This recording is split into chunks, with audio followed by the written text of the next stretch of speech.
nze Flea nzayogera nze ex wange waba mulungi okusinga bba wange nzire wa ex wange.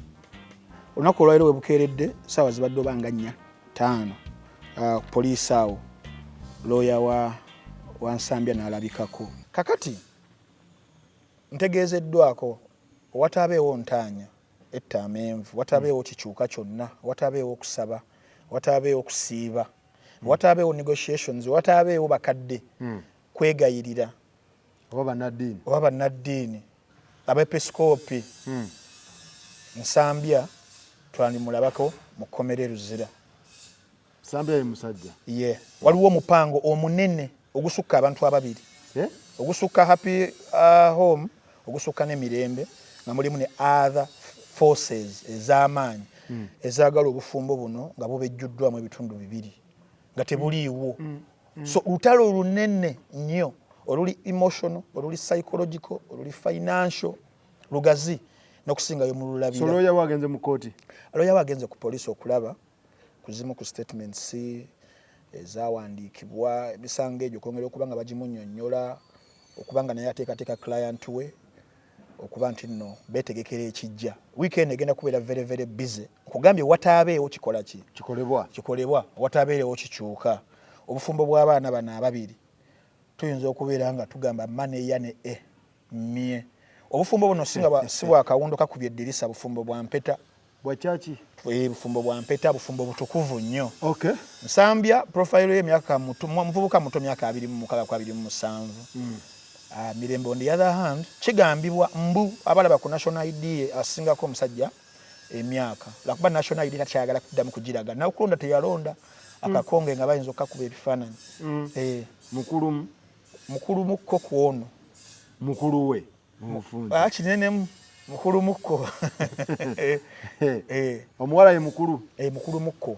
Okay. Awe wati kati ki ekibatabula kubanze bulijjo mbalengera ku TikTok nga batambuza ebintu byabo. Nze nabasinkanako sibalabangako era gye mbadde ntera okugula ebintu byange ebimu ebyewaka. Era Nsambya oyo ekyenjawulo kye mulinako nti tweddira gumu. Wanjovu Yesseggujja Ivan musajja wanjovu muzira. Naye banna ab'enjovu laavu era ekebasumbuwa. Etusumbuwa. Gende wa Prima. Prima tewangamba wamu. Nasozi waffe. Gende wa Nsambya. Yesseggujja. Wojjeewo. Ntambi. Ehuwo nawo. Tuyino tusumbukaganya mu mukwano. Abantu b'enjovu. Batuchunya nnyo. Wetaaga tuuza. Ani mukulu w'ekika? Bamuyita Mukalose kandi yebase Ebusiro. Kambugu. Ebusiro Kambugu Ebusiro. Tulabye nnyo. Kakati Sakozi we nawulidde ensonga zino okutandika n'olunaku olwokuna netandika okukola research. Ensonga zino zijja zitya okutuukawo we ziri. Biki ebyekwesa ebiri emabega abantu bye batamanyi. Bingi nno simanyi olina obudde okuwuliriza kubanga birimu n'amaziga amayitirivu ennyo. Birimu abanene birimu alowoozebwa okubeera omusiguze ow'amaanyi mukko. Kiwanuuzibwa kirowoozebwa okusinziira kwa research. Now stages ziringanga 9 eziri mu kintu kino. Olaba ng'omulwadde wa cancer wabeera wabeerawo stage esooka stage 1 n'agenda nga yambuka temutuuka ku stage esembayo nga mulina mutwala ku kijja abeere ng'alinze kufa. Bitandika bitya? Kati ne relationship y'abaana ababiri bambi eri ku stage esembayo ya cancer. Beesanga batya? Beefuna batya? Bejjawa? Tutuukawo tutya? Bombi entrepreneurs, very young entrepreneurs, someone nga dealingira mu furniture, ono nga dealingira mu beddings, ono ku social media nga ina amplification ya maanyi togera ku Nsambya. Olinga naye alina amaduuka ge mpola mpola ne ba entangling awo. Naye nga mulimu okubala kugamba this is kind of what was a strategic relationship from the word go. Era zimu ku nsobifa abavubuka ze tukola olumu tuvala abantu bajjajjaffe batukubirizanga nnyo courtship eyo nemwetegereza. Kakati wano tewaliwo kwetegereza, waliwo okupapa n'ebiruubirirwa sayidi emu bye yalina bye lyagala okwachivinga mu kaseera ako. Era sayidi eyo we byachivinze kyova olaba mbu nesesetuse. Era omusajja omu bayita George Hammonds yatunnyonnyola mu sociology ekintu kye bali bayita status mobility and relationship imbalance. Statusship what? Mobility and relationship imbalance. Yachi explaining mu social exchange theory. Nkubuulira Mirembe we yabala. Yakabala atya? Yabala.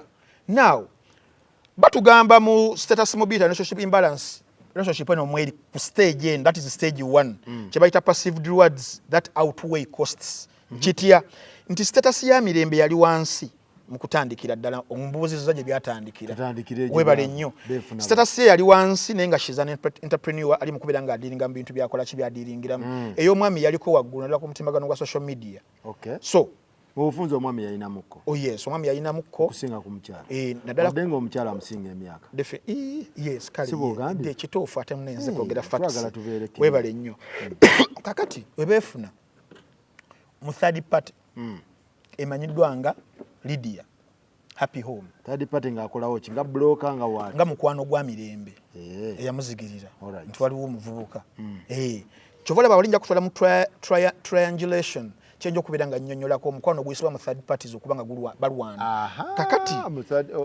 omukwano gw'ebikondo bakita triangulation era ojja kunyambanga buli naba tujjanga wano ku Monday ojja kufunyanga ka blackboard njagala ka blackboard ne chalk white nga tusomeseza ddala ebintu nga bino abantu bongere okubeera nga bategeera now status ya mirembe all of a sudden ne rising bagwa mu mukwano of course but omukwano of circumstance omukwano ogutali organic ogw'empiso okay yes naye omulenzi n'aguyingira nnyo neyemalayo okay kumbe omuwala yakyali mu body mass brackets of division addition and multiplication yes ne theories eza Isaac Newton zonna ye nga wakibalo ali very scientific tongamba nti muganda wono omwana waawa negundi nakulabye ngenda kuwulira list yaba abawala be bayita ba femme fatale archetypes abo njaba kubuulira bayita ba covert narcissists njaba kubuulira ononzijukiza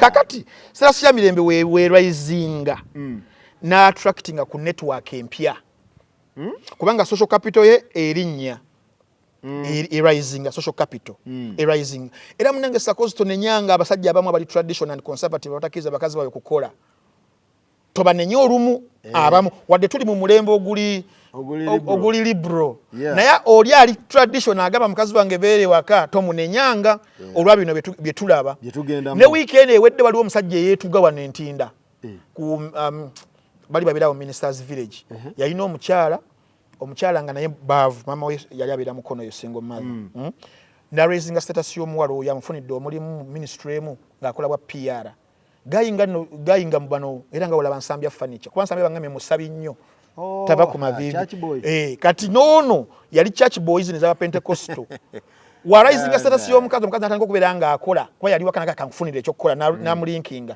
gayinga alina amataka alina ssente ebintu abitadde emmanya ga mukazi omukazi status we yarisinga bw'ati n'afuna network empya n'agenda mu bwenzi n'ayenda ku musajja omusajja yamusanga waka church boy asanga omukazi mu bumwenzi ewaka story ebaddewo wano okitegeera waliwo n'omusajja era story ebadde running omusajja yasomesa omwana nga balaganye okumuwasa ate omuwala n'amala neyekyanga bamalidde mu kooti infact kooti yagusaze omuwala ne bamusiba oba emyaka 3 kati ogayi katono yesse kubanga omuwala yagenda mu bwenzi n'abaana be yamuzalira nga si babi omanyi we bakiyite kyebadde mu kunyonyola nga kirireetinga ku kyaki ku kyamirembe n'ensambya nti social capital y'omwana y'omuwala abadde takola watandika okukola erasinga n'atapinga mu network empya ez'amaanyi ez'ababede okitegeera kati ono mamizi boy church boy aliwa Nsambya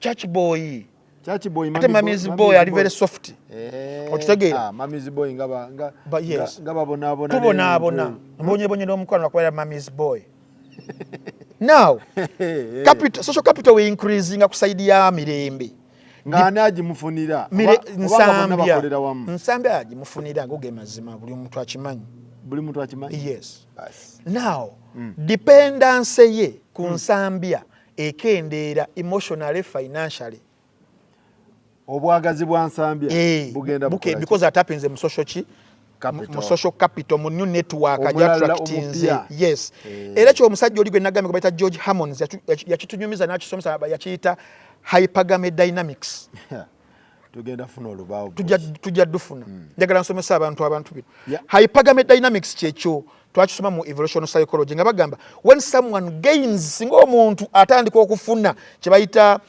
oba access ku higher status options status options they may reassess previous partners kubanga kigambibwa mu mawulire ge nafunye ge nalobye ge sinakubira nga nkakasa nti omuwala ono kasita agenda ku social media social capital ne yeeyongera following ne yeeyongera atandika okwa-attractinga abamu ku baami nga omanyi abakyala babira bimuli kakati wano ali ku platform ey'amaanyi attractinga level sezize nno kuba kakati munnange tugambe anti abakipise yes akipise kati mubamu kubaapika kuba-attractinga mwemuli mukama katonda mwemuli ababedde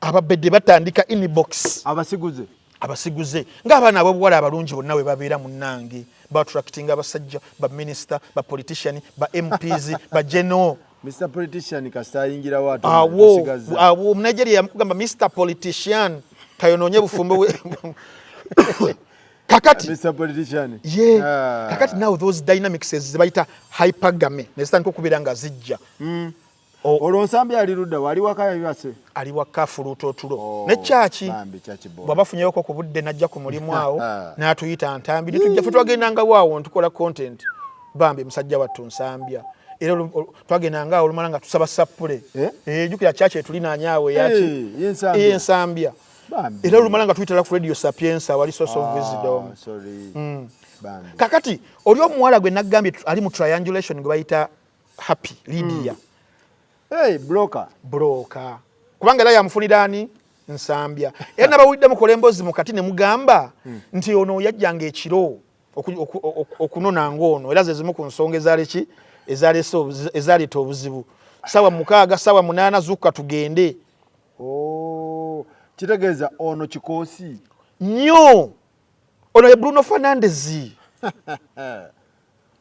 Fernandez happy home assisting how may I assist you mirembe akubaza assist nti nobeera ng'oli muteebi mufu assisting abagikuwadde ya Bruno oteeba Sesku era ng'ateeba kati mirembe mutwale nga Benjamin Sesku half time gun second half akutula nga avudde katebe kubanga ayina amuliikiriza ezimalayo nno era yabadde nga amukubira pass za assist nga yazimuwa nuwa batunudde mabega bwati amukubira kyovola bakati yeyo issue yajjamu ey'okubeera nti ono yajjanga okubeera ng'akola ki ng'amunona how may I assist you waliwo akaliwo waliwo akakubye ebyo nno mbiroba okusinziira mu bakigatta abalinaanyi kakati tugenda mu stage ey'okubiri bannange njagala wekkanye nnyo olwakugenda beeramu nno obwongo waliwo stage ey'okubiri gye bayita emotional distancing and narrative construction mirembe kyaliko emotional distancing and narrative construction ngakikola ati nti rumors zino eza infidelity wezituuka kubanga nategeezeddwako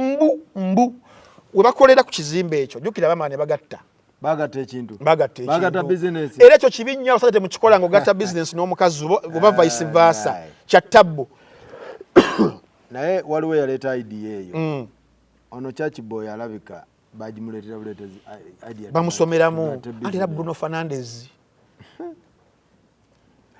omukazi gye yamujja nga sinabona kutwala wala Church Boy agwa mu mukwano omuyitirivu nga kibamugamba kyonna kiyita buyisi because he's a church boy I know church emugamba mubeere wamu webale kati akikiriza mutima mulungi kumbe kagenderere ng'omukaddaako webale nnyo nti webakuba oluyuku ttaba lino teekayo ddala Church Boy nsambya seggujja omuziranjovu era yakikola mu butuufu bambi naye nga tamanyi mbu lwe lumba olugenda okubanga lumumala embiriizi kakati tuli ku stage ey'okubiri jukira stage eziri 9 gye bayita emotional distancing and narrative construction yeetya nti lumu lwali lumu nga 2 bambi nga 2 yakola atya nti wano mu dduuka lye bakoleramu buli omu alinawo office buli omu alinawo ka office ke waali jukira baawula buli omu alina waali kakati mbu omukyala Benjamin Sesku abeera ali muka office wano essimu evuga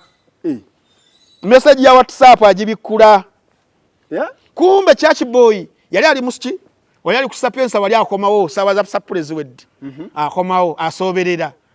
Ng'omuwala aseka asmailinga nga message ya sanyu.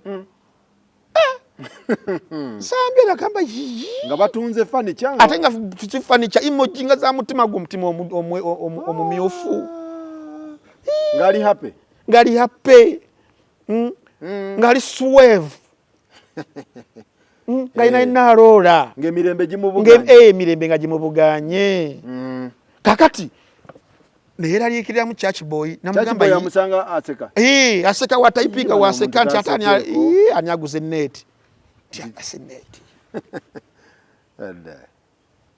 kakati amugamba leka ndabe atandise okususpectinga kubanga sigwe gwali gusoose nti wanzo ba waliwo ekiriwo church boy olomikira Maria amuyitiramu enema webereremu kati amugamba mpe simu nti yaki ndabeko church boy yasaba twagatta business nesimu lwaki basiraba church boy bete babikola church boy ye muntu mutukuvu obwerufu yani katikiro yatugamba obwerufu nedda church boy wakola ensobi kakati mirembe dagano wa esimu olwo yali avatwalayo kateni oba kuba mpuli ambadde atwala ne kateni mayumba ngazitwala mayumba kateni kakati ngaziteekayo bulungi sawa ki wakati wa saawa musanvu akomawo olumu 12 yajidwala wa politician yajidwala wa muyimbi bamukubira totuuka munange jam kakati church boy ikintu kino yayitajja kisobola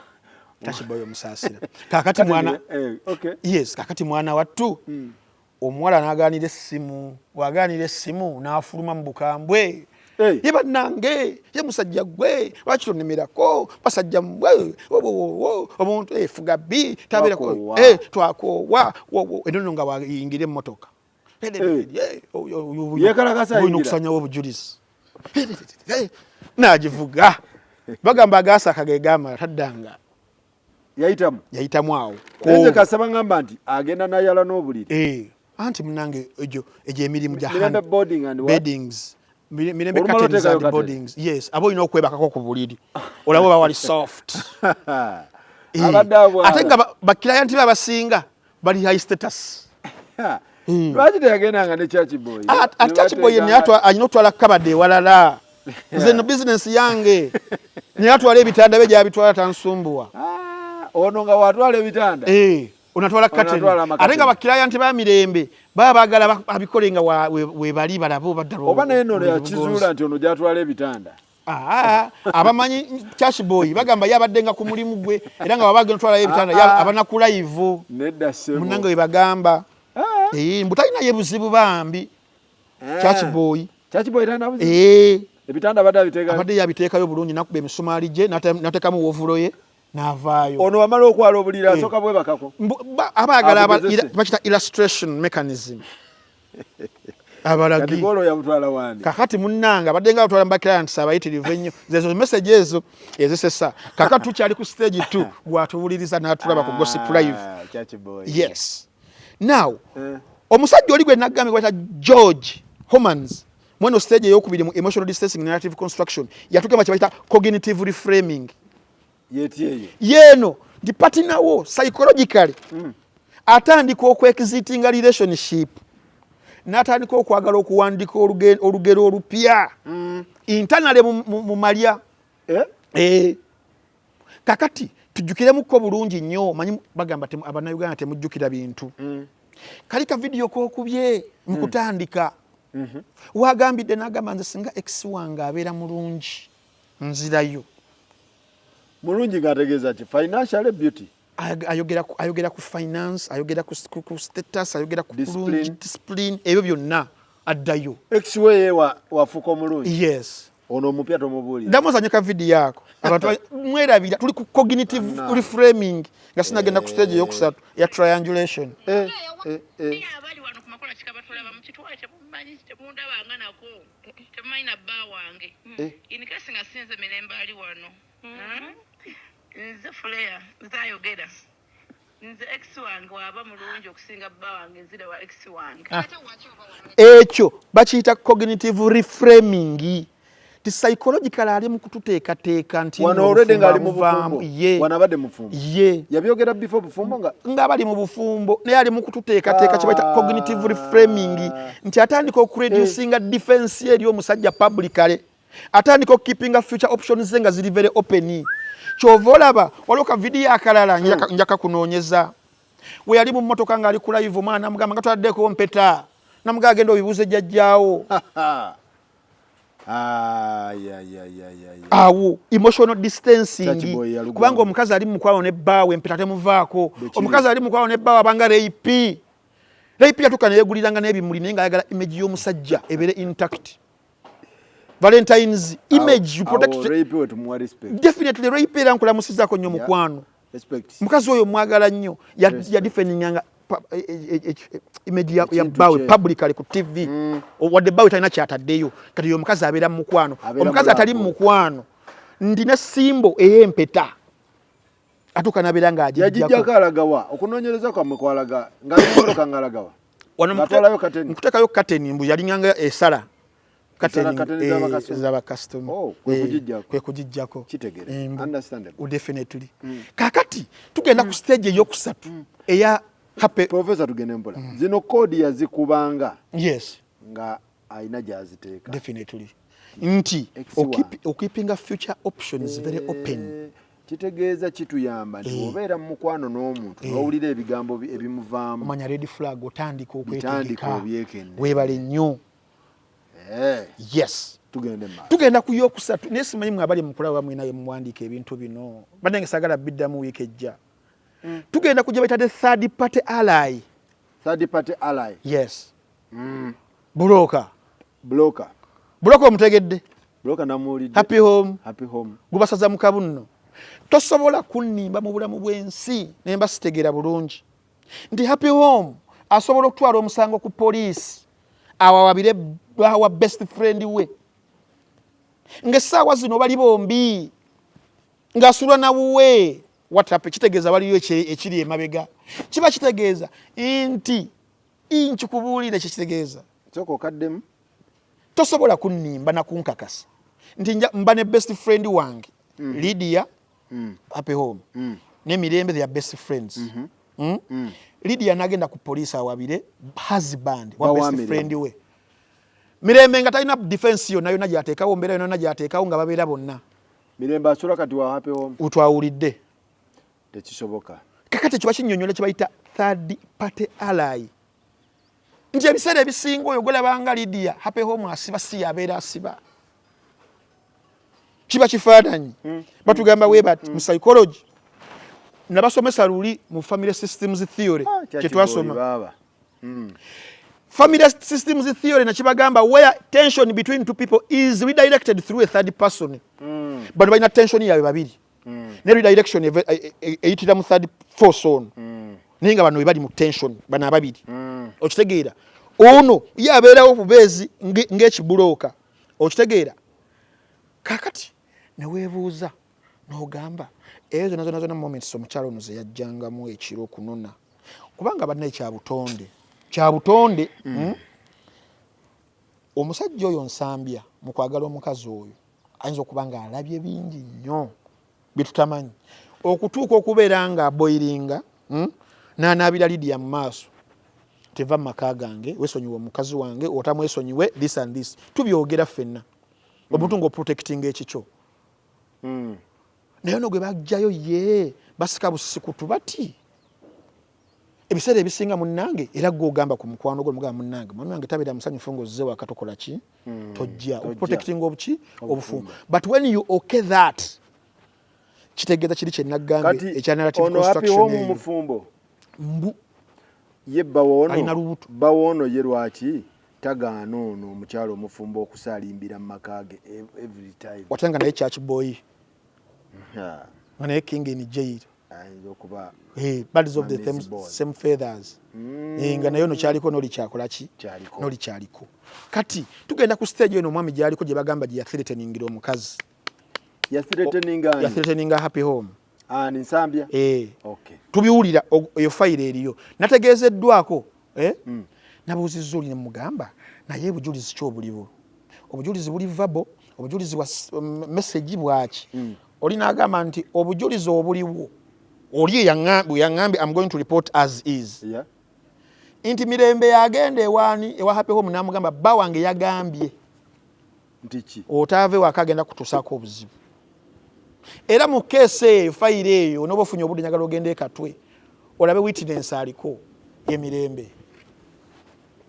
Ye Happy Home ayagalayo ki maka gono? Anti ye Bruno Fernandes. Bo bali bafumbo ayagalayo ki? Anti Bruno Fernandes yayiya alaba ekyomu maaso. Ate no bigenda vaayo singa babiremezaamu. Webale nnyo. Singa babiremezaamu mu by'amateeka. Bingi ebigenda okuvaayo. Obuzibu obuliwo as of now nti omusajja tayagala bingi ebigenda okufubutukayo. Now eyo stage ya threats ezo wezijjira ezo katugeze zaaliwo. Tugenda ku stage ey'okuna tuli olwo ku nsambya kye bayita masculine status threat. Masculine nti mu responsibilities mukama ze yatuwa mu butonde nti omusajja you are the leader, omukyala subordinate na bikebe byonna. Kakati omusajja oba husband omwami waliwo ekiseera watuukiramu ey'embeera eyo gye nkugambye eriwo n'alabanga obuyinza bwe oba ekitiibwa kye ali mu kubanga abiruuzinga ng'ayagala bibeere nga bikomawo. Oba okitegeera mero identity ebeere ng'ekola ki ebeere ng'evaayo. Kakati now that is called status anxiety. Anxiety mu Luganda kye ki? Gwe amanyi Oluganda oluzito. Anxiety kubanga kuyaggayagga okwo. Kuyaggayagga. Kakati ali mu kwata emputinga kubeera nga regoininga control. Kyobulaba n'essaawa zino yakyali ku kimu. Mukyala wange tasobya. Mukyala wange takola ki? Tasobya. Alowooza kyasobola okubeera nga amuzza. Regardless of ono stock mpya wawa Church Boy.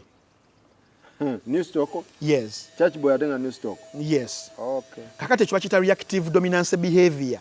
Reactive dominance behavior ayagala addemu afune dominance gye yaluuzinga edda.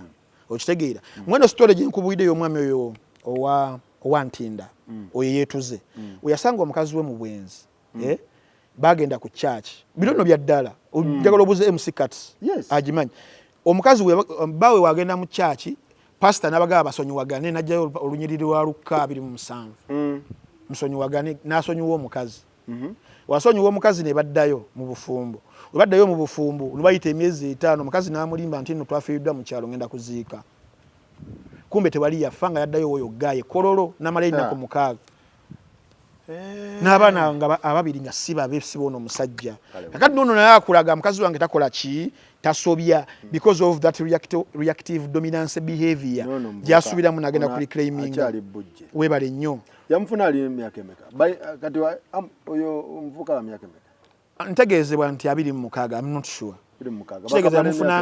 yamufunanga 23 oba 24 omukazi yaba yafuna under age bakati olaba emyaka kati saawa zino omuvubuka wa 25 mweno generation yeno eno si wa 25 egy'emyaka 2 emabega babeera bato mu ndowooza mu nsalawo n'ebifaanagana kuwa ebitunga just age number naye ng'ebikolwa nakibi abaana bato. Now tugenda ku stage endala eya Mirembe okusirika kwa Mirembe.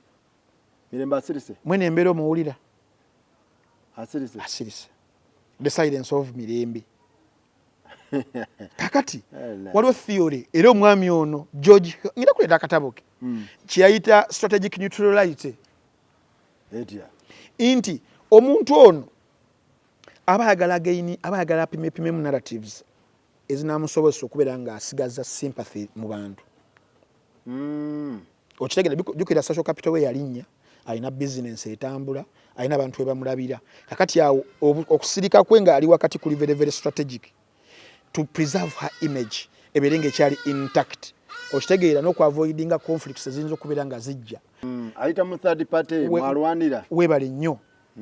Kakati mu bimu ku bituyinza okulaba end game singa embeera tebagitereeza marital fracture obufumbo obutadda separation yabwe nebeera nga egenda beera permanent. Okitegeera oba omusajja yekyaluubiri ekya power renegotiation addemu asigaza obuyinza ekitagenda kubeera nga kikola ki nga kisoboka wabula waliwo kye bayita exposure ne defensive psychology kinalayo mu mbeera eno etya nti Mirembe bamu ebibanga byali bituufu bamukwata ne messages ezo nagana okuwaayo essimu ebibanga byali bituufu ojo wa Church Boy akebere psychological reaction eyo gye yakola neyeesuluba bba bannange onnondoola omuntu abeereko na Mirembe gye ng'ate nze Mirembe n'adduka omalako emirembe ng'ate nze Mirembe ono gwayagala kunkubya misambya n'agaana okuwaayo apology n'agaana okwetonda yatema ensambya yes weebale nnyo tukiyita defense projection and accountability avoidance olwo omuntu ng'aba akukyaye aba adduka accountability yes abadduka nga takyayagala kumanya takyayagala na kwetonda defensive projection and accountability avoidance abakulu tebabakwata bato tunaalaba kakati ekirala kibayita symbolic withdraw ey'empeta gye nagambye symbolic withdraw nti mu relationship omuntu okugjako marital symbols kisiginoringa ng'ateekayo kateni oba nga ayala kitanda nga yamaze ogiteekayo kuba kino kyali kya mmotoka nga tagizzako obeera nga yali agenda kwala buliri wa customer otuuka wali wa client ogijjako n'okiteeka ku dining n'oyala obuliri n'ogizzaako naye wano yali mu mmotoka nga wayiseewo ne ssaawa ekyo bakiyita symbolic withdraw kagende nga wali obudde tewali ate kati kale tetukiganye naye oli n'akubuuzaako akantu katono nnyo n'omugamba nti genda oli abeewammwe lwampeta kakati bakiyita symbolic withdrawal of marital yes marital good symbols ezo nti walicho baita identity separation from the marriage separation from the marriage omuntu nga jeke empeta abakikulaga ekyokubiri openness to external validation buli amulaba client nga tayina mpeta agamba sawa yonna obo kitegeera kati okuzibu obulala obuliwo mwene ensonga gye bayita ekya kugabana ebintu nategeezeddwa akeera abantu tukyankana mu mukwano naye bano olyadenga bakyankana nga omusajja yalinganga oba anyiizizza omukazi ng'ateekawo embeera otankolera kino ngenze otankolera kino ngenda omusajja abadde nga agula ebintu mamotoka bikoze bitya ebimu nga biri mu joint nga babigabana oba ebimu nga amuwa lumu kati bino ibadde mu joint wabangawo okukaayana kwonna nga mugambye damosayininge nga kidda wange ngani agamba ono mukulu we Mirembe. So that is asset leverage in a conflict. Ekiregeze ebintu ebimu bya transferring wada. Ebimu mu bya transferring wada. No Church Boy ono. Now that is transactional power. Nti waliwo abawala abo nga everything is about a transaction. Now yes. Abayina mansite mabega. Webale nnyo. Amulukira ezo game. Webale nnyo. Munyege wana. Jukiranga amazeno za ne motoka ezimu yes ziri manyaga Mirembe definitely nenda buli omuvubuka yagulako ku motoka ng'ajugulira mboyo omukazi awo nga amuboggoledde ng'amuboggoledde ne ono Church Boy buli oba amuboggolera ngadduka mu bondi ng'amuleetera kyagula obaguze emmotoka obaguze essimu I'm sorry kati omukwano nga gwatuuka nga guli very very conditional ng'omuwala yategeera weakness y'omusajja nti amwagala nnyo oba kitegeera era nga Bruno Fernandes amugamba nyiga wano happy home ye yanyiganga mapesa omumanyi oyo happy home kyokka nno munanga ebintu ebifaana amannya gaabwe happy home ate amakasi masanyufu ewo Mirembe teri Mirembe yeyitera Musadi home kirabika kakati Sadi home yes akwatagane kyoko nagamba ye Mirembe ate oli happy ate tulaba buvuvungu buvuvungu Irene Mirerembe si Mirerembe Kavuyo yes now embeera ya Nsambya gyali essaawa zino fena abalenzi oba abavubuka wataabeewo kikolebwa kubanga kapeni ebadde eyagaza abantu okwa kufumbirigwa n'akola kingisa musaba bakwano bange they are good friends of mine I know ngatusanyuka kati bino bibeerawo musajja kyesaawa zino oba muvubuka myaka gy'Abansambya ayinza okuddamu okwagala ennyo institution y'obufumbi naye oba yakeera n'okukeera okukeera nomune tekuliko kukeera oba butakeera muntu mukyamu osobola okugwa mu tteke. Yes, osobola okugwa mu tteke. Kati now psychologically embeera gyali muntu n'omuwala amwagala nnyo. Omuwala tasobya. Kiki kyamwagaza ennyo? Kakati now he has that attach. Toyina mirembe, toyina freedom, toyina peace. Anti obeeramu ne hope nti osanga n'akyuka. Kumbe tebakyuka. Now, ekyo bakiyita attachment anxiety. The people with anxious attachment nga nsambya gyalina ku mirembe. They fear abandonment. Batyo okubalekawo. Okitegeera. They make concessions to keep partners. Oyagala ki? Kiki embandeeta? Yes, that is attachment anxiety. And then there is what we call loss aversion. Yetia psychological okuluzinga partner omwalo omulungi oyo gojeno wansi yona si mu sente but mu status no bedanga omelevating chibeda very painful nyo no jukiramu the cost of sacrifices you've made to keep them. Okitegeera mu bulamu bwe yakaluzinga ebintu bimeka ani nsambya sinza kuli kimanye okutuuka awo ina loss zakoze loss y'omukwano ndala loss azikirize loss y'omukwano loss ya emotions ne loss ya finances they are different ono gayi wange ngenda kusigala mu kulifalinga ko yesse yawo nti yasigaza ebyobugagga byonna almost yes bagenda mu court ne bagabana divorce nene nasigala nga olamu kyasobola kubeda nga butambula but because of the betrayal y'omukazi namwana abana abatali babe namuviyana mu bufumbo gayi yessebwesi kati emotionally when you're drained atoyo na itali serious kati nensambye saawa zino abamulinaanyi abamulabako ayino mu bazungu esaawa zino sengali ku suicide watch fela kubafira ebintu bitwalanga ebyokusaaga mental health issues tubirabula bipaka omuntu we yetta gayi yesentinda era nga bagambye nedda omufirikali wokubonaabona kuki nedda sebo omufirikali wakimbambonabona siri muntu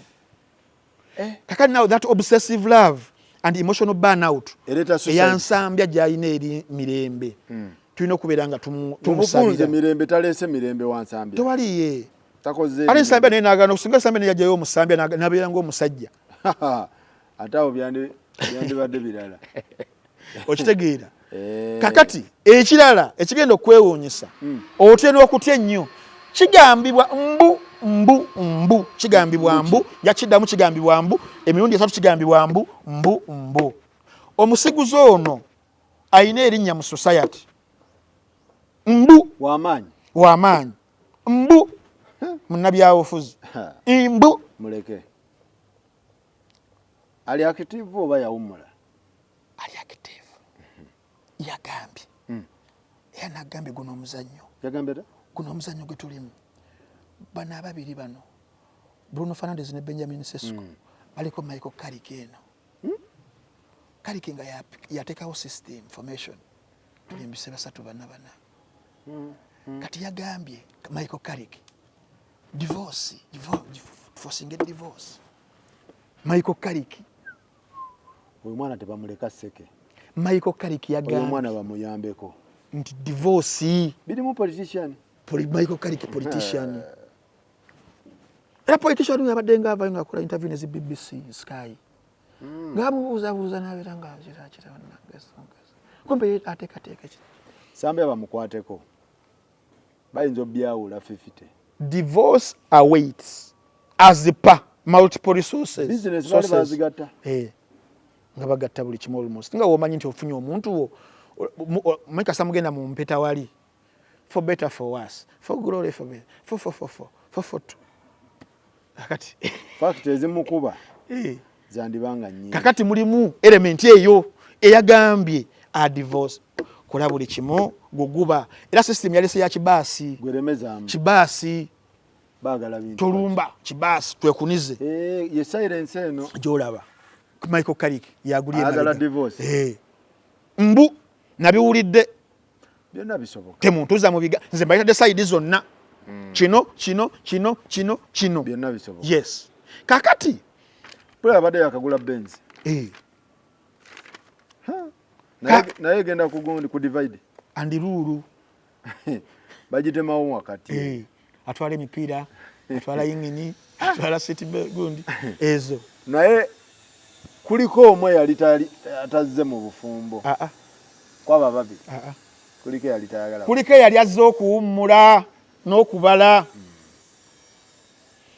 status kasayali nyabwe bangi abatambulira mu eyo gundi webale abakuba akatambula ntambi ako Ivan Kalanza kaita akatambula ne girl sports betting katambula okuva olwokutano mpaka ku Monday abeera mu betting akatambula ka betting era omusajja abayita ba Femi Fatel archetypes Femi Fatel archetypes be batya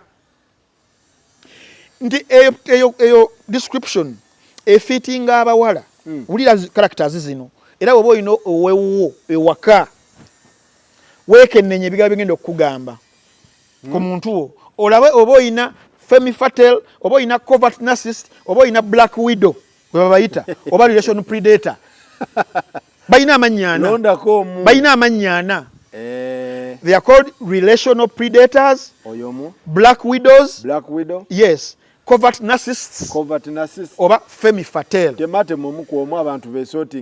kati ba Femi Fatel era ngenda kuwa amanya wano mu Uganda abamu ku bo tuwe characteristics zaabwe bajja lowooza abantu obeesibako omuntu n'omusiigira ekifaananyi kyekyandese wano omuntu asobola gamba ntambi owange gwe nnina y'oyo gw'oyogeddeko baba bawala balungi very charming basooka kuba balungi nga they are charming tuli ku category ki Femi Fatel yes uliriza gw'olina ewaka agwawa ali charming asikiriza ali attractive and look innocent sitegusuulwa ate sinahabwe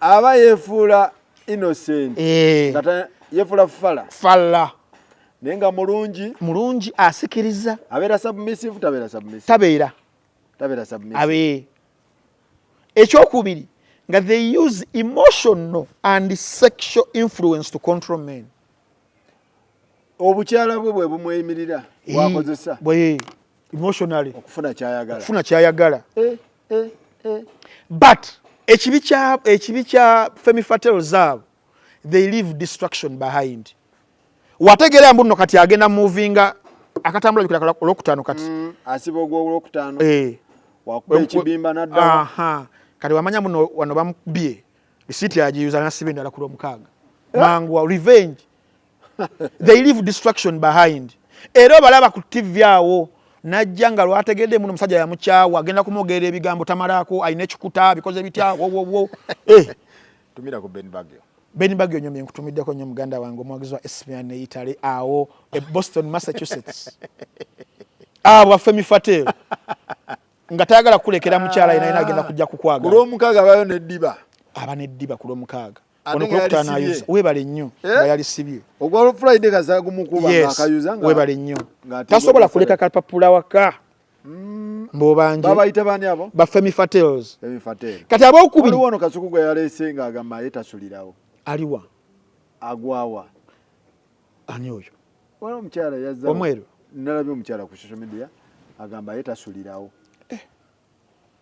Femi Fatero oyaba Femi naye mulungi kubanga bano bali charming and attractive ndoza tumutoye kakati abalala bookubiri be bayita ba covert nga wala covert missions covert narcissists wuliriza yaliwo oyo bano they appear humble but babeera basirise or victim like in public but they are highly manipulative behind the scenes wabweru w'ekintu tolaba nk'omukazi awo wano nga wabeera mu bakyali babbaabwe ateeka ku kasimayiro awo naye ng'omusajja yakugamba oyo omusajja nakugamba mubbala bane njala kudduka omukazi gy'ali nogamba bagenda kumukuba migo nakiyitamuko oba be bano mubadde muyomba akuvuma ewaka abagenyi ne bajja bannaye mukulu ntambi tukubeeyo kaki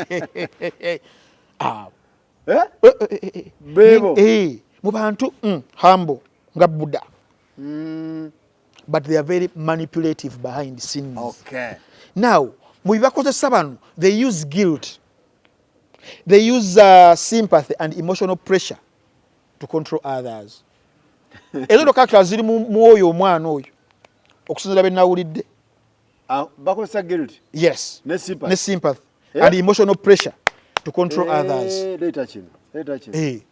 otampa kino ngenda bebo yes covert narcissist kati olaba black widows bakozesa the black widow pattern Black Widow. Yes. Abati oyo. Kakati abo they gain resources or security from partners.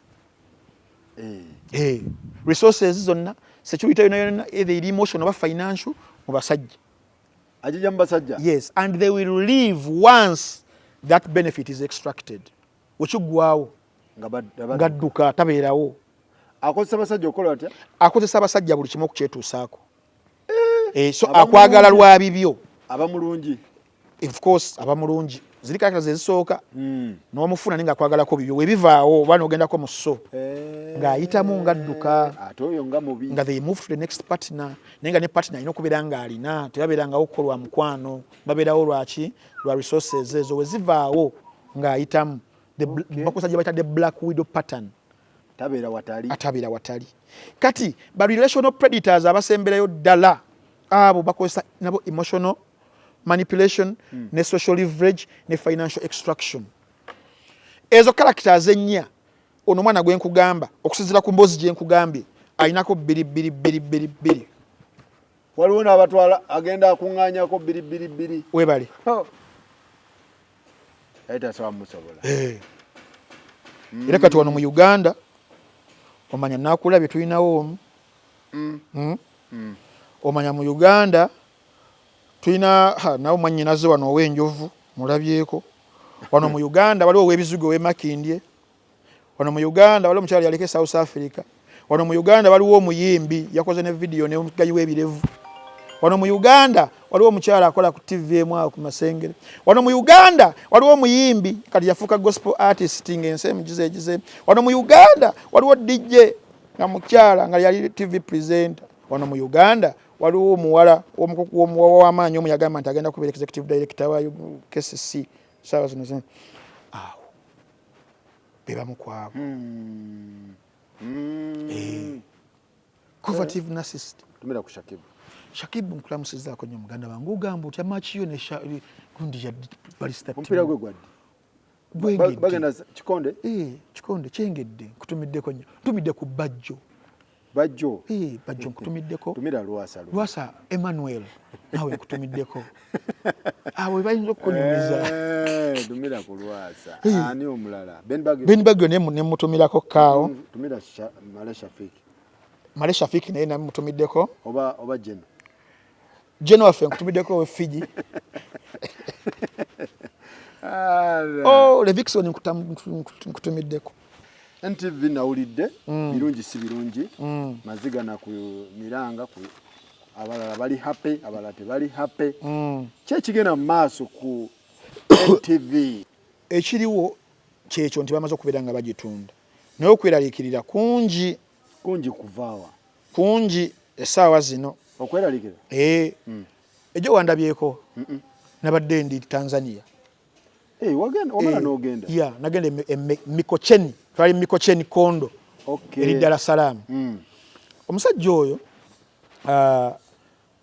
mukwano gwange through mutabani we twalinga nga tubeera okwo tulumwe tuzanya FIFA online yaguze NTV naye Rostam Aziz nerinya kandi kuwandiki Rostam oyo mupya mukambwe Rostam Aziz jukira media all over the world yagenze changing eri mu changing bwenti olwa this digital migration yajja era ye mu bigendererwa byo lwaki babade yambuza lwaki yatadde stakes okubera nga agula nakamba yagala transforming nation media group agize kungeri sawa zino media jali consumed jali produced jali redistributed ya digital so tegena better business as usual esawa zino olaba nation media group yebadde the biggest in Uganda and of course East Africa ya amanyi kitegeza nti ku level kwagisanze ebadde of course nga nnungi kata ayagala kugiteeka mu competition ya Africa mwabadde naye nga mwogera twayogedde mutabani yakuyita mutabani yampita nabadde ejjo nga bagala kunnebuuzaako nganza ali ku ground nganza ali ku ground nga baŋŋambye nti alina enkyukakyuka zayagala okukoleza omuggundu ku NTV oba mu media ne NTV Spark TV Dembe ne KFM okusinga wagenze nga consultant Professor Ntambi era bambi kalinza amawulire tubulire kyabaddeyo prophet of isagade kufuka prophet of doom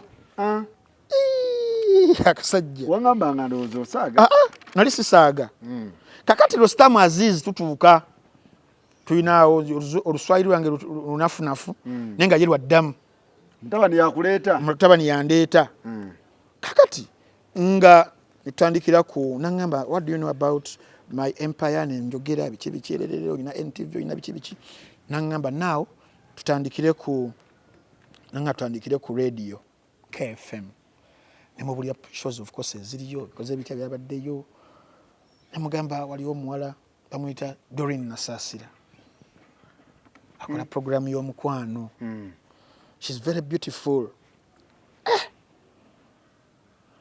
nasoka nayogera mu Luswayiri awo ngenda ddu kunyumiza nenga kyagaza kugamba how can she be beautiful but unlucky that she attracts men like Bajjo and Shawa yabitegedde ate mu Luswayiri nagamba we yamugambye inga mugamba nti olugambo nti ono beautiful naye ali unlucky gero kola ate ali ne Bajjo ate Shawa nangamba alina okwegendereza era mu Lunyankole ng'agamba nti abeera otya nga mulungi bw'atyo naye nga talina mukisa yagambe inawezekanaje mwamike mzuri na mwenye kashima hawe bahati mbaya kiasi cha kuvitia wanaume kama Bajjo na Shawa mu Luswayiri nga munyivu nga yebuuza omuwala omulungi nga Doreen Nasasiro oba otya nga akola program ya love obeera otya nga teraavu ekusumbuwa nga abasajja abajja mu bulamu Bajjo ne Shawa comedian n'okiddemu nangamba yegendereze nnyo bw'aba ayagala okuba nga asigaza omulimu ku KFM tewamuwadde recommendation kyakola ye yaŋŋambe kati alina aviation gye bayita coastal aviation nagamba Nasasira wategendereza agenda kumusindika kwemukozo gye bayita Safari Charter Airline ng'akola ki agende mu byennyonyi ave ku mpewo singa tayegendereza bakugambye Nasasira Doreen ulirize ebigambo msajja yagambye mu Luswayiri unawezekanaje mwamike mzuri na mwenye heshima awe na bahati mbaya kiasi cha kuvutia wanaume kama Bajjo na Shawa kitegezo kijambi ya kijja Nasasira wegendereza ishafo zijja kati nengenda Nasasira ne mumala tumumala KFM mu kitegeza gundi debate yabadde ku Nasasira ne Faiza ki Faiza wa KFM one yali akolanga ne Mulondo yes anoyo ngo Muswayiri munne era mwagala nnyo kwa yagambye mu Luswayiri yagambye nti alifungua kwa ajili ya kupigana watu lakini pia ali mirembe sana nti she was imprisoned for the cause of the people she has to stay with her job she's very beautiful Muswayiri munne rajammo na muleka Faiza alifungua kwa ajili ya kupigana watu lakini pia na mirembe sana si mirembe beddings nedda mirembe sana tiyakolera abantu mulungi nnyo okitegeera kati KFM awo netuvaawo nti weyasigazza mulimu kakati nitugenda luddawa not zizino nno tulowooza mbu nkulima KFM mugimala zizino nno nina katabo kange bwe nti nootinga kimu ku kimu kakati otamaze KFM netunootinga wano netugenda ku Shafiki Kayima yukiyagambe radio tuzimale lumu nemuyikirira ku ddembe tukirira ku ddembe ne mugamba Shafiki Kayima musajja wange oluno ng'oli yaddamu mu Luswayiri musajja wange wamugambe eddembe badde bakagigulawo nga bagiggala musajja wange abadde akola ku Spark TV bamugjeeko ne bamusindika eno wansi nangamba nambuuza afaanana ati amugamba musajja munenenene bw'ati alina ekiwago ekifuba oba nakatankudde butankuza akasajja mu Luswayiri kagambye mwili wake mkubwa umwembuo kunyunyua vuuma sio kijufuana mutu kwa media ngakagamba ki omubiri gwe omunene bwe gutyo sikola mawulire si mawulire era ne kagamba akasajja ako kagala kumutwala mu gundi LPG yako it is the largest cooking gas distributor mu Tanzania Shafiki Kayima abirenga situla gas cylinders ezo kuba ino omubiri kakyogedde mu Luswayiri mwili wake mkubwa ekijjanga kikambo umwembua kunyanjuya vuyuma sio kijufuyaya mutu wa media titacha asobola media agende mu mining agende mu gas agende no mu gas kaina company ya gas a stress cylinder kamufunidde omulimu cylinder kgs 12 side eno ne 12 kakamba akasajja okay kati radio ne tuvaayo Samsung na balala nga ntandise okulaba abantu bange abamalawo kudembe bakute kaimawo ka anti nga ndaba balagenda bamalawo Samugambye balala nga njagala kumuddusa ku spark sokolinde tegeza win success akyali safe ali safe rudda bali safe win success anti be bali kudembe wa bali safe bali wange babule ndo awali safe awali bali safe awo tokolawo yes bapya bakajjawo baleka yes kakati win success sagala bamutwale naye kangambye akasajja kaina real estate e Dubai ne Tanzania ne Oman ikagala okusa win success agende mu real estate we batyombo eno shemu menya okay ya spark that's good yes now nitudduka netwetwala nitugenda ku Kinyusi NTV ku spark ekitegeza teka jehova tekajjewo nnyo direct scoop kamulese kajjawo just win success kagala mutwala mu eno mugundi yake 21 question 21 Evelyn Mike nawe kayinjo musonyiwa kagambe Evelyn uno onzoloza nkulimba kamutwala mutwalizimwe wembere hunting safaris kamutwala uno wembere hunting safaris yako kagala mutwala okay si wabyawo kati era kusparka MC Mazinga kamutwala mu Taifa Civils in a construction company akuba amayinja this is no notice Mazinga yabadde Shafik Kayima kagala kumutwa sie kona yeyo Mazinga kamugobye kagala mutwala mu construction company bamba akubya amayinja mu Kirombe mu Taifa Civils kangambe ya jeno wakagambye ndi asobola asaka kayanyiza hage twala Mazinga ono yali kubukedde kituufu ate abadde yakafuna wano tikaleka kakano kazi kagala musese tulawo nembo aliyo sente eno kamutwala mu Kirombe okay kakati nitugenda ku NTV kangambye which program is there at 3 p.m. who hosts it obani yakagambye 3 p.m. 3 p.m. sidde beat beat ya 5 p.m. 5 ya 3 p.m. yani Crystal Panda Crystal obani yakanyiza obani yakabulira ku Crystal Panda ebintu abantu balina olugambo nekayo kakogera mu Luswahili nga kachina kukakatikanyi kwa nini asiweza kufanya kitu kimoja tu haweza kuwa msanii na pia kuwa mtu wa vyombo vya habari ngakategeza why can't he just do one thing he can't be an artist and a media personality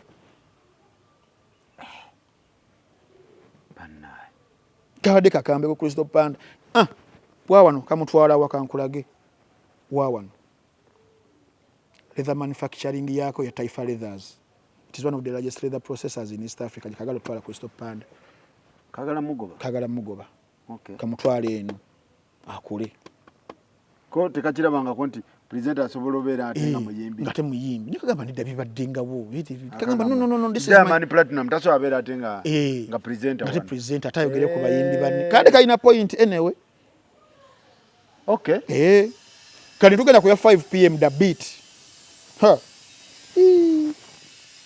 kagambe kati ku da beat nikagamba mapiga ya moyo hayapigi tena kati zeme ndi emili mapiga ya moyo hayapigi tena the beat entununsi nikangamba entununsi kete sikyakuba mapiga ya moyo hayapigi tena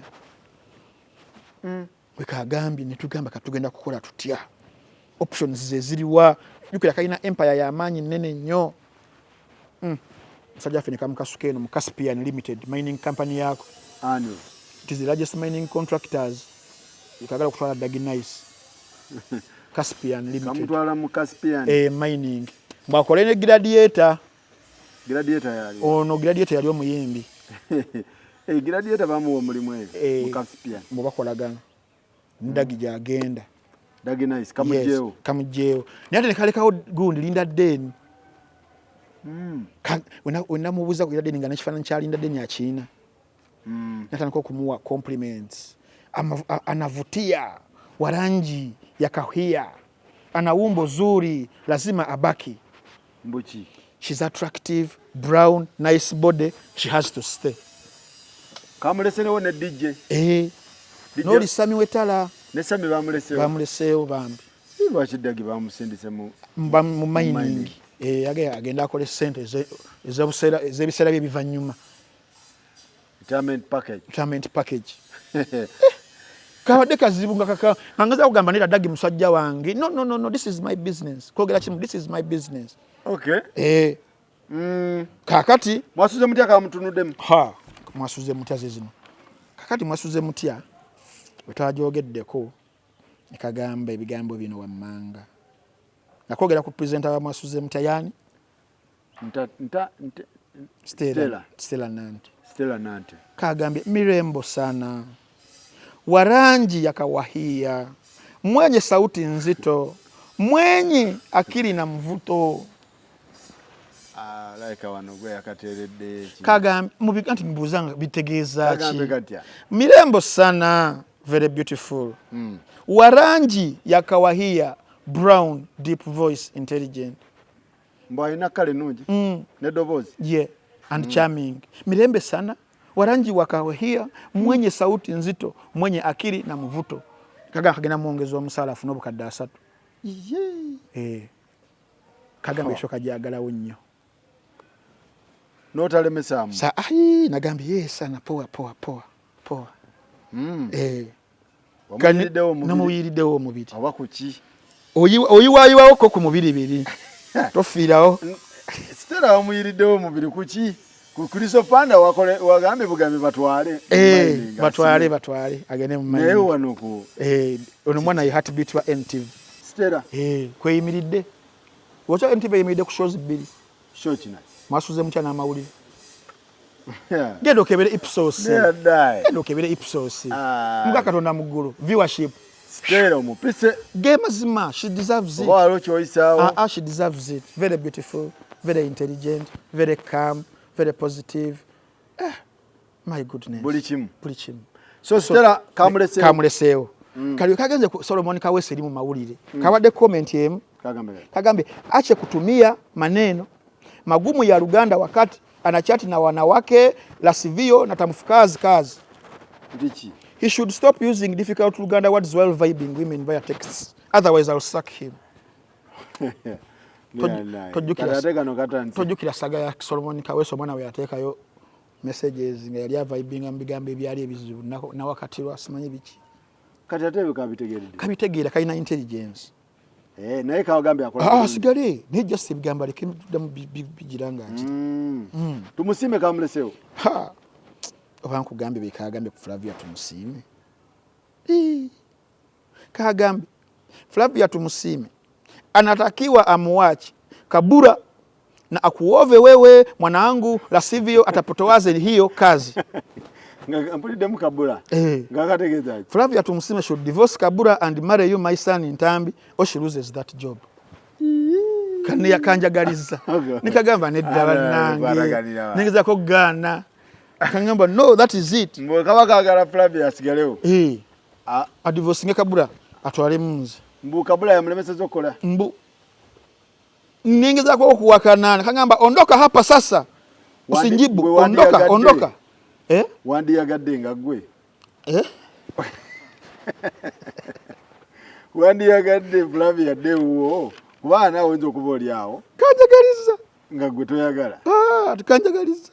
Flavia tumusimi anatakiwa amuwache Kabura na akuove wewe mwanangu Ntambi, la sivyo atepoze hiyo kazi. Kati kasembe bade annual katamba ebigambo tebitta. Nakagambe there is a shock called ebigambo tebitta. Words don't kill. Kagambe kati. Nikangamba what? Nikagamba mwambi abadalishe jina hilo hisho kipidi kama chowecho kana mchochoa senga asidi kumutukua Zubeda. Mbuchi? Mwambi abadilishe jina hilo hisho kipindi bibi bigambo. Kina mchochea senga asidi kumutukana Zubeda. Anti show bajite bigambo tebitta. But tell him he should change that name. That show motivates senga asidi to abuse Zubeda. Nte bigambo tebitta mbwe bitira ddala. kwagambya Anwar Katamba kyose sho erinnya naye kakasajja kagenda gikuba ekigonno oba akawadde za device kagenda kugize kutwala abantu mu mining bali basitule gaasi bakayima kayima kamutote mu gaasi kajja gikuba ekigonno kusopanda mu leather jacket construction eno biki wakaga nti alina saloni ye nakagambye nti eri oba yakanyizizza akalaba business man kagambye eri kukoma mboga cabbage mboga cabbage kanyivu okay so naye nga NTV bwekityo bwekitambula but on a serious note bafunye investor omutuufu ennyo naye nga babatunze but investor agenda kugiza agenda sina kugiza ngo ebadde of course progressing but now kati okuvuganya ku mawulire ga region ne Africa okusingako wano era nanti waliwo fe mukati twabadde tukyogerako akikyale nga tugamba nti bwaba NTV ebadde kumbiranye ne government tonkavalinga parliament togira kati ono yakkiriza okukolera enkwawa za government oba okukola government byeyagala nti obuzibu obuliwo the theory etambula omusajja ono NRM ye Tanzania ekyama kya Mapinduzi bakolagana nnyo bakolagana ono yabadde treasurer waayo okitegeera kakati okugula empire eno nga wogiraba yonna kitegeeza ayinza okuba alina some lenience ne compromise zajja okutuukako kuba national media nga webadde under Aga Khan bayinza okubeera nga batuuka mu stand still okulemagana okukkiriziganya ne government buli omu nga agyewulira mu gyajewulira compromising waka waabwe oba kinagitwala mu maaso. That is what we await to see, because now try to sigaza entities za mirundi ng'ebiri NTV Daily Monitor for uncompromised news ngeri emu oba endala because most of other news entities zafuuka puppets. NTV ebadde eri China that identifiable tujja balaba sola budget ajenga for now naye katulinde tulabe bagamba mbwe mabega wandibayo Duke Mwesigwa mabega weyo diro ayinza okubayo Duke Mwesigwa oyo nabeera mu diro nyingi talina diro gyatabeeramu eza NBS eza kasuku nga muna Uganda wano but is the biggest marketeer in Uganda.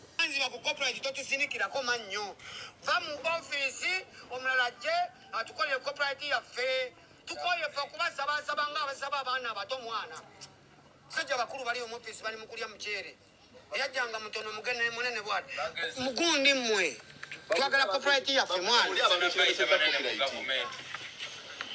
abajja ne basaba nendoza bajja in a very humble way.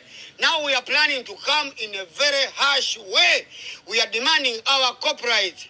Whoever is concerned about our corporate, be well prepared. We are soon approaching your office. We are going to come all forces.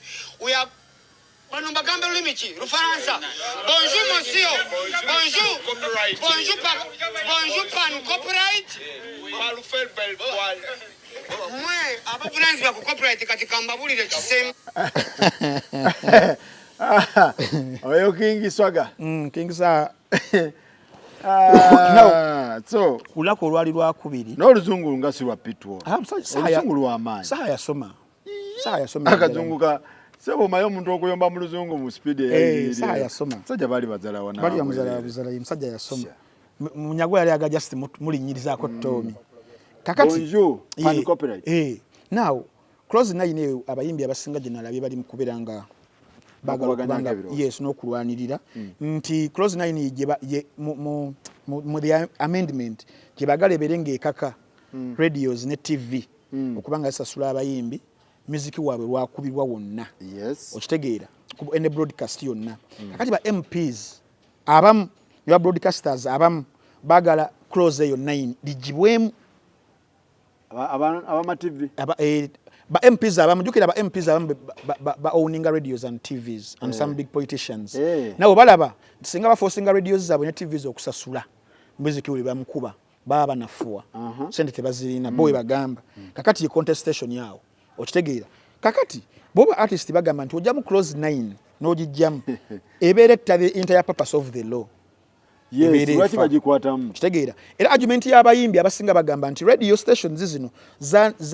they earn advertising money nga bakuba ki nga bakuba music bakuba music asigazaako abantu ba advertisers ne baleeta ki ne baleeta send ba artists bano bagamba they receive nothing when songs are played yet batekamu sente nyingi in production in video in promotion era omuyimbi omu yagamba bayadde muyimbi ki yagamba radio is promoting you so we shouldn't pay babaleke promoting yes music bamuleke radio zikole content owaabwe biziba tezisobola kusasula kiwabyawo tewali badde wabi si wabi kakati conflict of interest accusations zino the several politicians n'ababambi walabye abadde boogera mu parliament they own radios and TVs era wabira bano mu Kalulu se bali bayina y'amaanyi nnyo kuba opposition figures abakyalayo because abasinga bali ku side babalamu bayina yes bano bakabanda bayina radio zaabwe webale nnyo bangi ba politician abayina gundi yes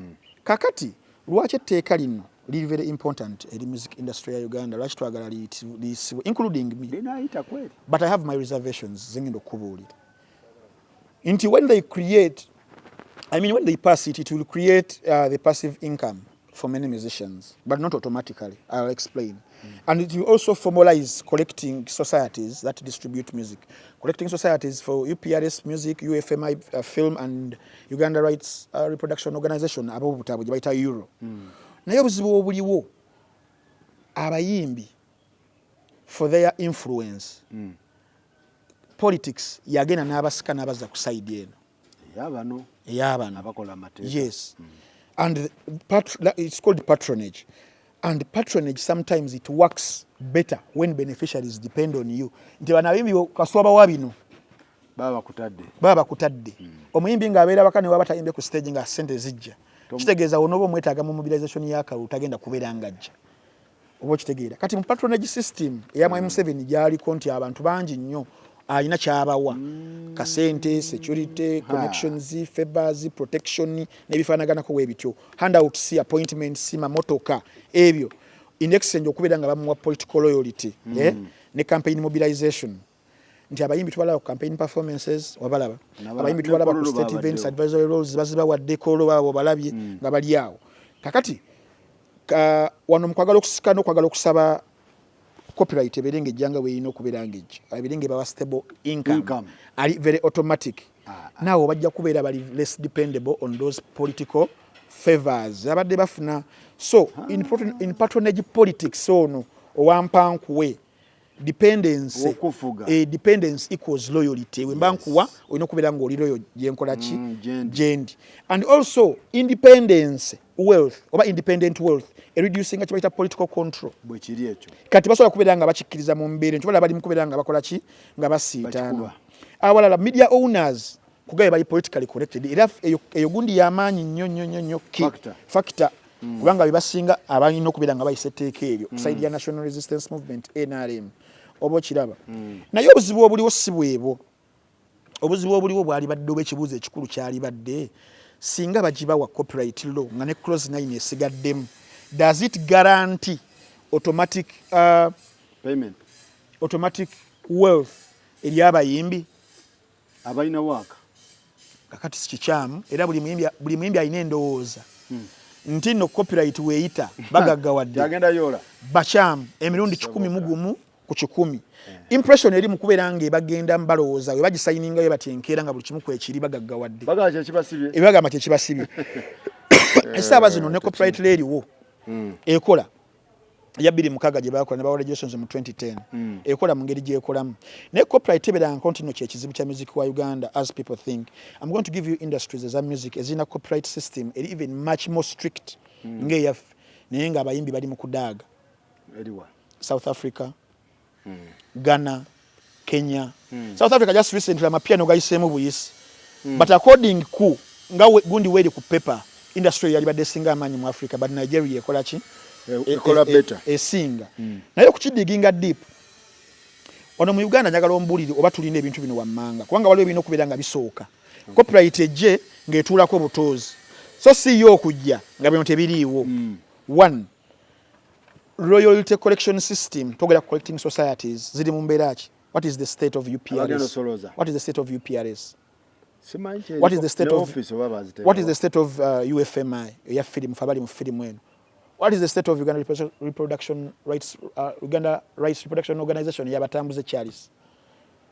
Ezo nonga zezino okubeera nga ziwa ba users licenses okozesa emirimu gino babire nga bagaba n'akasente oba okitegeera teziri mu mbeera nnungi zebandisoose okugogola olina osooka n'ogogola awo kubanga wogenda mu ggwanga erya Nigeria, they have their society gye bayita Copyright Society of Nigeria, COSON, ne MCSN gye bayita Music Copyright Society Nigeria. Monitoringa radio ne TV usage, collecting license fees from businesses, and then they distribute royalties to artists. Olwo muyimbi yavaayo kwa n'agambye mabega nti UPRS bukyanga ekozesa music we yakamwa nusu kasanvu. Akadola aka Uganda kasanvu. Aka Uganda. Kati nga tunakubeera ng'ogogola CMOs, collective management societies. Copyright newe netuulako toyina mechanism licensing, esolooza, distributing, monitoring. Waliwo obuzibu awo. Ekyokubiri tetulina broadcast monitoring technology as of now. Mbadde kumanyi bagenda mu installing. Kakati ekyo kibali bagamba okuyisa ekya what was it called? Copyright system, management system. Tenakubeeranga ejja. Okay. I don't know where they benchmarked it from. Nengeri kyakolamu. We await to see miracle mu kyo. But as of now, we don't have the broadcast monitoring technology. Esobola okubeera nti mu developed countries somewhere eno gyekoze software tracks bamulina trackinga ennyimba ezizanyidwa ku radio, TV, clubs ne streaming platforms. Without eyo stations baja ku underreporting music usage okimanyi bulungi nnyo. Ne royalties baja distributing unfairly. So we await Mwami Eddie Kenzo gye yatusuubiza copyright management system gye tulinze okulaba ate nga ya try and error tebagitestingangako kumanya. Ekyokusatu, a licensing culture amongst businesses tetugirina. Culture yaffe, because it starts with the culture. Eri mu bazungu waliwo muyimbi amuyita Kendrick Lamar yafulumya album emu ku gyensimu gye bayita Good Kid Mad City mu 2012 I think nga yakafulumya section 8 mu 2010 naddako Good Kid Mad City ne leakinga we ya leakinga bakuwa fans be basigala bagigula ne bagano kugendera ku kirilict ne bagigula era netunda bulungi nnyo. Ono mu ggwanga erya Uganda culture yaffe ba music consumers abasinga batumanyiziza ekyobwereere fenga audience okitegeera kakati ne zino zi business ezirina okubeera nga baziwa licenses okubeera nga zigira business amabaala, kirabu, mahoteli, restaurants, gyms, malls, event organizers. Eyo ennono si yakugula culture, si yakugula music. Olina osooka okutesoboka basobola okukola ki? Basobola okuadaptinga mpola. Kizibu. Ugoshaya muno kyatuwako ne batu emphasizing okwagala ensi patriotism. Where is the patriotism spirit esaawa zino? Batukako n'ekiseera okwagasa abantu okunywa kaawa. Kakati ennono kintu kikulu nnyo. Ennono yaffe nga weeri as of now. Ogenda kusanga radio station yegambe nti fomanyi music tumwesonyiye. Tugenda mukuwamu sente. TV egambe music artist etumwesonyiye tugenda kubanga tukuwa sente. Mubana abayimbi mwennyini mweremu abayimbi baba gamba nti ffe tubawadde music waffe kuwerere ye mu muzanyo mu promoting. Eyo nayo nakiva ku nnono, the mindset and the culture. Kubanga copyright is private. Omuyimbi Sakozi yes, omuyimbi Sakozi asobola okusalawo nawa TV ekyobwerere oba radio. Kiche it is an intellectual property ye. Definitely. Nze nesalawo nengamba nzo kikozesa nsasula. Kane tu creating abantu amirundi ebiri logenda kukiraba. Kubanga the more someone is getting paid, they get promoted, they get shows and concerts. Eyo gundi emu. Now, nze we mutekako caveat nti olina musasulira. Nange radio negamba katumweso tuzanyenga mu bulango. Ne wajjawo then abantu abalala abagezi bakudyo ku mwesigwa abayimbi bagambe ffe tumbawadde mu muzannyi. Tuberenga tulina advantage kubano bannafa amutaddeko caveat. Awo ino nakijja kidda ku culture neki ne mentality ne mindset etaliiwo. Mulala ayagala promotion, mulala ayagala finance. Ayagala finance nti musoke munsasule. But DJs mu mabaala essaawa zino culture eriwo nti omuyimbi ntambi akwata sente wa DJ Roger amuzanyire ki music. Kakati enkyo ogenda gamba DJ Roger soka asasule aluka kuzanyi. Nenga ate yabadda kuyamba ku promotion. Kididia Jecha yagambe. Ize yamampi sawo. Nzika sanfuna yoze nafuna. Easter year etuuse nja kufuna shows. kati tulina osooka ne tugogola ntutereza awantu awo. Copyright is private law. Abantu bakitwala nga penal codes zino nti osse omuntu obeose oba kiki oba osse mwana wo oba kiki gubeera musango. Nze wano nsobola okusalawo ne ngamba music wange muwaddeyo nze munzannyi nembeera nga I enjoy monopoly and exclusivity versus others. Kati wakyaliwo obuzibu obwo buki obuliwo kuba kati upcoming atandika obutandi bw'omuggyako offene ey'omu promotinga for free nga tegwe olina omusasula gwe TV oba radio waliwo obuzibu kati abayimbi tebannamanya kukitegeera ne mu deliberations zenda bo balowooza copyright musango nti wenkozesa ekintu ekitali kyange nti musango guba musango ng'oyo nannyini waakyo apiikinze interest oba kitegeera kati waliwo obuzibu obuli awo. Ekyokutaano streaming monetization ne digital distribution. Essaawa zino music, how is music consumed, how is it distributed, how is it produced? Digital kati internet tebanakikolako nti streaming platforms nga Spotify, Apple Music ne YouTube okitegeera essaawa zino globally they are the most global music money platforms. Essaawa zino obeera nga economy yaffe eringa nga bweri nga woogiraba nga consumer wa music alina kumufunira ku ssimu kubanga oba generatinga revenue amaanyi awo ku digital naye nga even the internet in the country tenasukka wadde 23% of internet penetration and data gun tebina kubeera nga bituuka.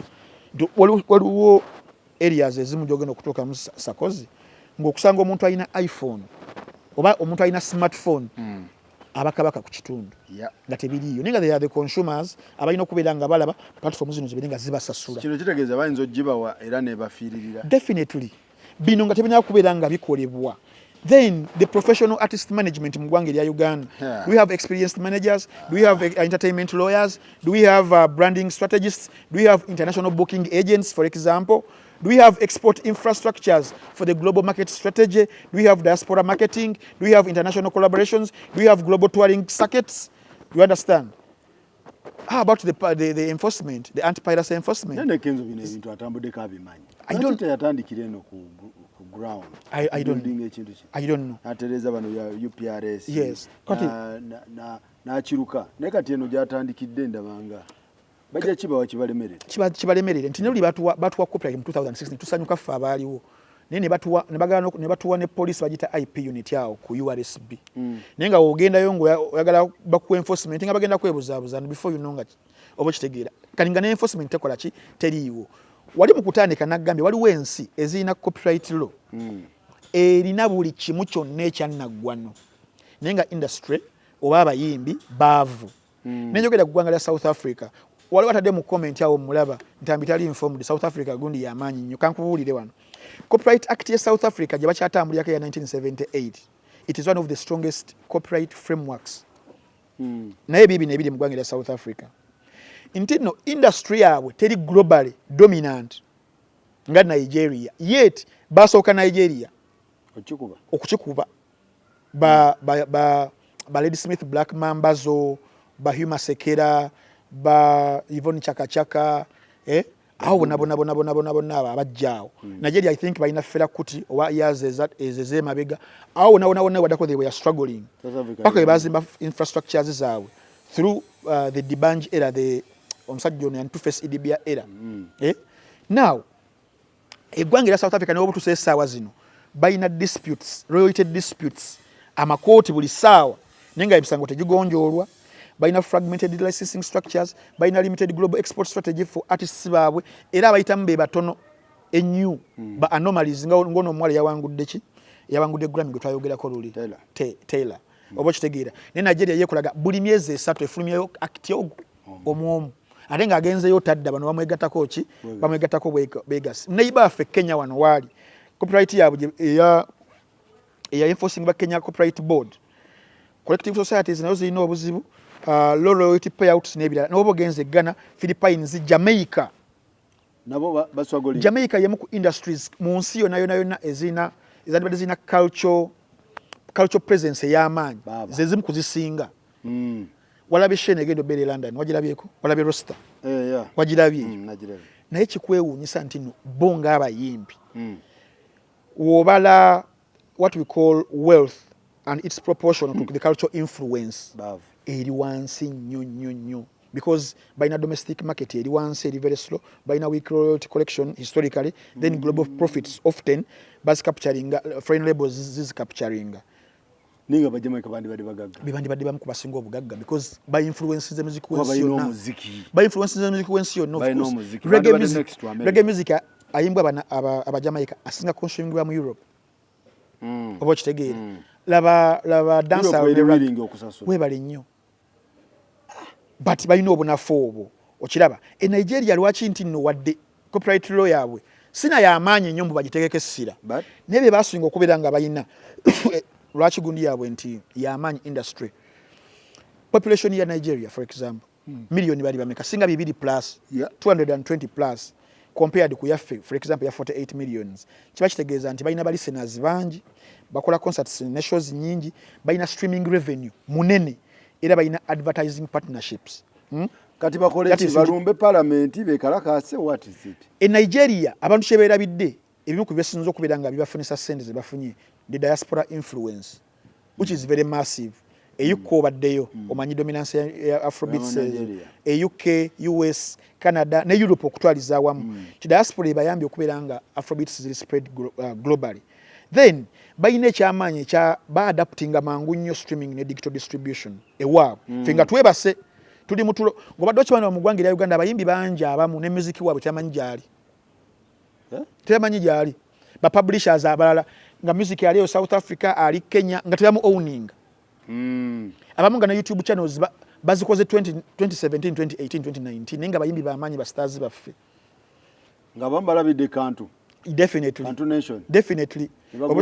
yes kati mu ggwanga lya Uganda nga tulina strong international label partnerships nga Sony zize nagambe esatu Sony Warner Universal eziyamba okukola global marketing okukola playlist placements okukola touring networks okukola publishing systems tukyali mu kota mu Galumonde oba okitegeera ne industry of is it still highly competitive as it was compared to what Uganda's music tisagana comparing Nigeria oba Kenya ngamba fenga the state of our music industry state ya feyo luli music some 10 years ago the competition that was there eyali esobosa ffe ba consumers okubeera nga tunoonya oluyimba lwa Chameleone tunoonya oluyimba lwa Bebe Cool lwa Afromiza tuyayanira lwa Bobby Wine tuwawanira olwani olwa Good Life essaawa zino the quality gye bafulumya essaawa zino sikakaza nti waliwo abayayana kati bikyagulwa bikyali gundi okubeera nga bigulwa obo bona bunafu obukola ki obuli awo tetulina professional managers tetulina entertainment lawyers tetulina global booking agents n'okutuuka olunaku olwaleero awo wonna bagenda kutuwa copyright nze kyemmanyi bibino byendowooza artists bagenda kwekalakaasa I'm very sure mweno week parliament ejja kukayana nabo ejja kubawa kye baagala kibalemerere kisigale ku lupapula kubanga kyo kiyamba ku protectinga yekikuwa naye ku enforcement egana okuterereza CMOs egana okuterereza infrastructures ku internet wano eziyamba okubeera nga internet ejijjewo oba okitegeera egifuule bweti nga bweti sakozi data uploading 1 GB omumanyi obuzito how expensive it is ka telecom companies eza Uganda ozigambe zikendeeze ku prices za data essaawa zino waliwo obuzibu sikiraba nga kigenda kubeera nga kihappeninga bali bikoledde mu steps bagala ku maximizing bajja bbawa ekintu era ne Kenza kyo bagenda kibawa kyamuvere sure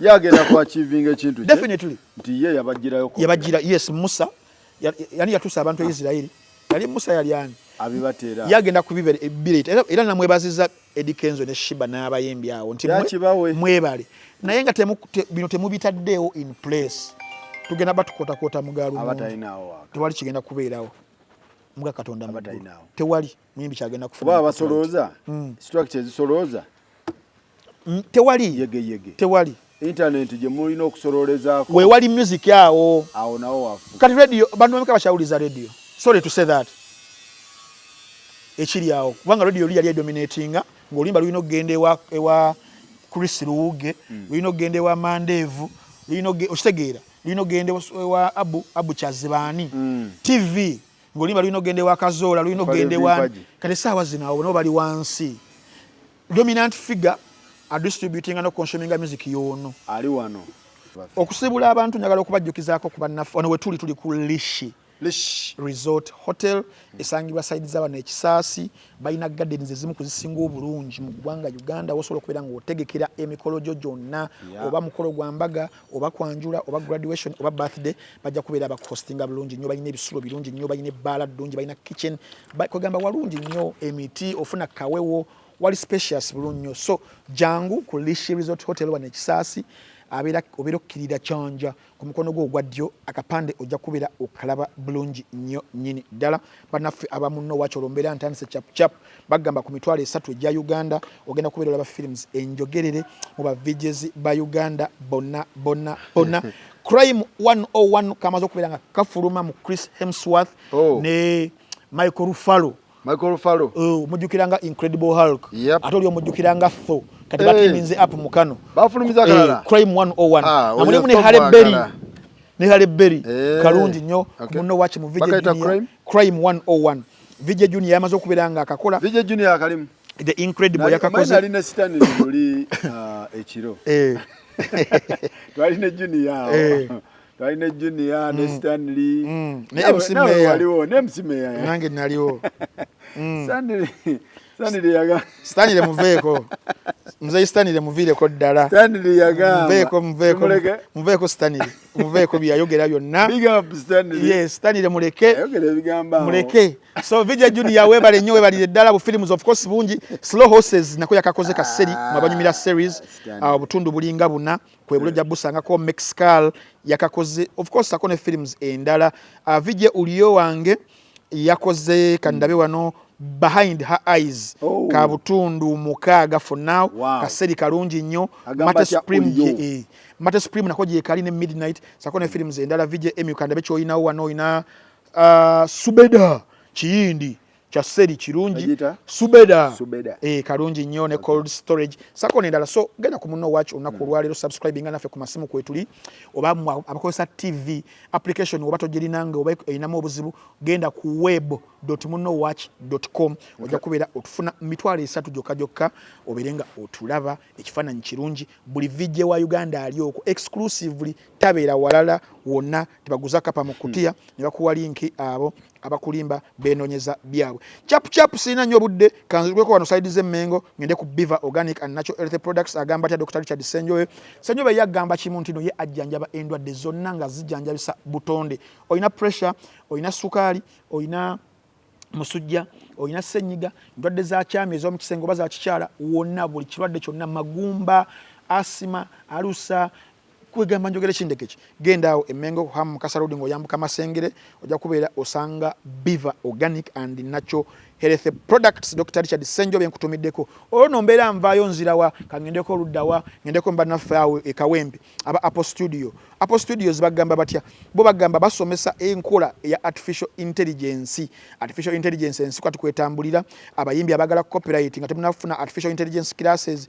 muyinza okubeera nga mujja kifuwa mukiza mundanga eddiba ly'enjobe n'olw'ensonga eyo genda Apple Studios Chizamunda genda ku Apple Studios aberenga bakusomesa introduction to artificial intelligence classes n'ebirala kuba ku number 772-6630-18 basangibwa side zawe kawempe ku police mukyetaagira ddala abayizi abamaze okusoma abalina emirimu namwenna abasoma degrees ez'enjawulo artificial intelligence wetuli abasembereyo ddala be bannaffe aba Job Giant nakugamba nti bo bakwasaganya abalina emirimu n'abanoonya emirimu era okukakasa muno kyekyo tulina bannaffe wano abanoonya abakozi Green Wheels Company enoonya customer success associate ng'olina experience mu account management ng'oli comfortable ku reading n'okuworkinga with data able to translation numbers ng'olina strong communicator in Luganda and English genda tukeyo CV yo ku hr@jobgiant.net oba gende ku www.jobgiant.net era aba Green Wheels benyini bagala field sales associates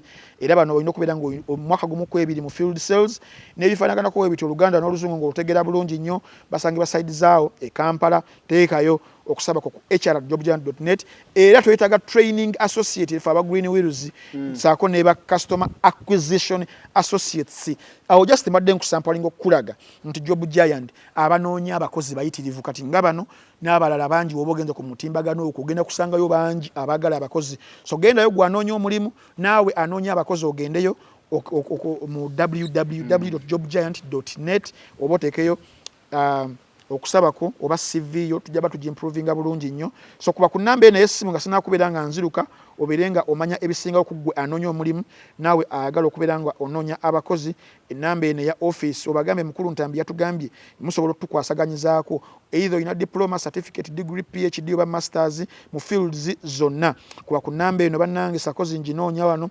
nscrollinga wano ngifune naye namba egamba mukulu Ntambi wagitadde luddawa ne ngamba ssebo oli wano yino nenjifuna eri 0749 052 0749 052 ye Job Giant kitunzi wa making sure nti emirimu ngikola abeerawo ng'obulango bwe obuteekamu yes sir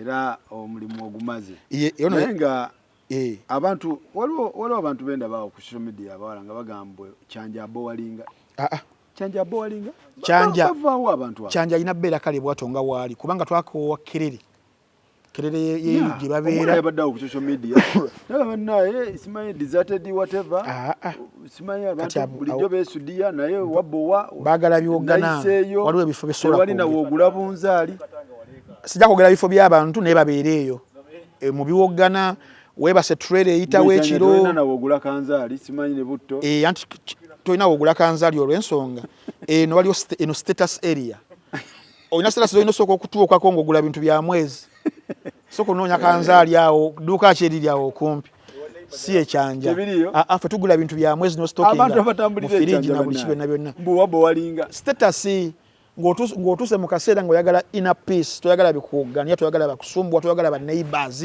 kusumbwa kale nze bange waliwo ensula sibalabanga nako wadde muli overrated babere underrated bo gye bali kale babere bo underrated gye bali Ekyanja tumwagala nga waali omanyi emirembe egiri eno nabeeranga eyo ne bankubirayo obutayimba nasooka kazo wulira nasooka nakulira mu Ndeeba gye banzaalira Ndeeba wali mu Ndeeba bakifeesi gye bankuba mu 2015 nga bagala simu nga nakamala university mu Ndeeba tebakolerayo bukolezi kugambe bali nga basulayo kati kyafuuka kkolero kati nenvaayo gye banzaala ne ngenda ekazo okupangisa ewaba junior kati junior babeera wano finga side zaawo ng'okuddayo ewaka oddayo saa 12 kawungeezi otegee bw'owava kazo nodde nansana asigenda nko walala nakabeera mu bifo bisatu Ndeeba kazo Kyanja kati ne Kyanja ne saa 11 okomawo saa 10 za kiro saa mmeka tejja kukutteko ng'ojjako some cases zino so kati obulamu obulaba otya neeri gye wava buno nga nabo balawe buti we buli